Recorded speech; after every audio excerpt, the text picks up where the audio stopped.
nous expliquer quel a été le contexte de création des 35 heures? Bien, tout le monde s'en souvient, ou beaucoup s'en souviennent en tout cas.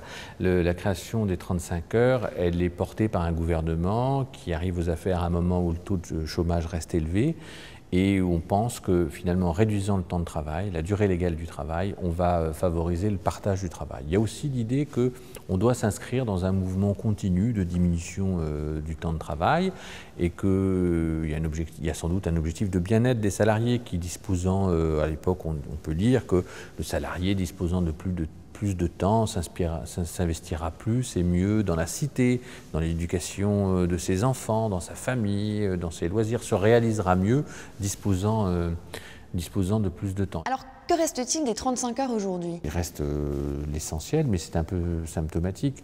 Il reste la durée légale, c'est-à-dire qu'aujourd'hui, toute heure effectuée au-delà de 35 heures par semaine ou au-delà de 35 heures en moyenne sur la période retenue par un accord que vous pourrez signer avec les organisations syndicales dans l'entreprise sera des heures supplémentaires.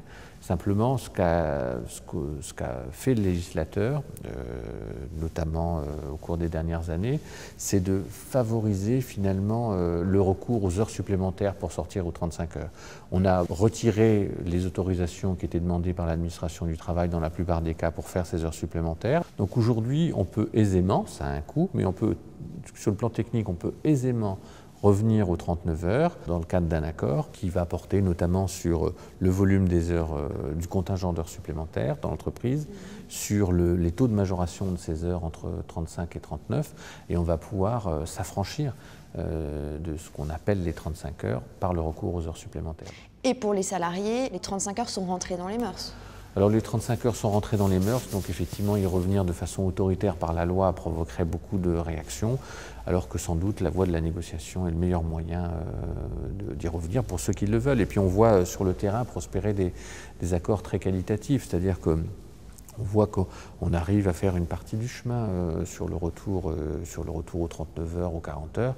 Bon, il faut dire aussi que ce retour, il est possible, il est utile en période de croissance économique.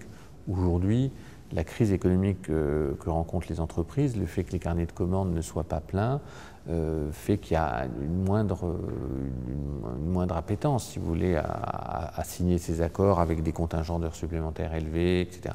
Donc finalement, rien ne vaut la négociation, qu'elle soit dans le cadre d'un accord collectif ou par voie conventionnelle entre le salarié et l'entreprise.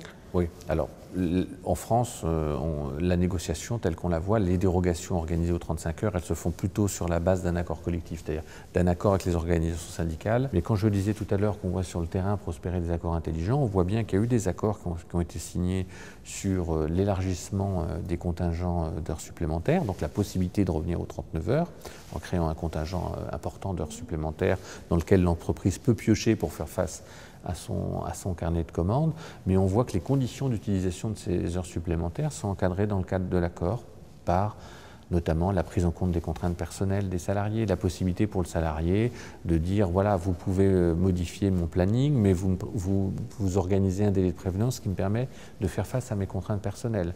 J'admets qu'à raison de 2 ou 3 fois par an, on puisse me prévenir 48 heures à l'avance. Mais la plupart du temps, je voudrais être prévenu 3 semaines, 1 mois avant. Voilà. Et c'est autour de ces éléments qualitatifs que va s'organiser le dépassement des 35 heures.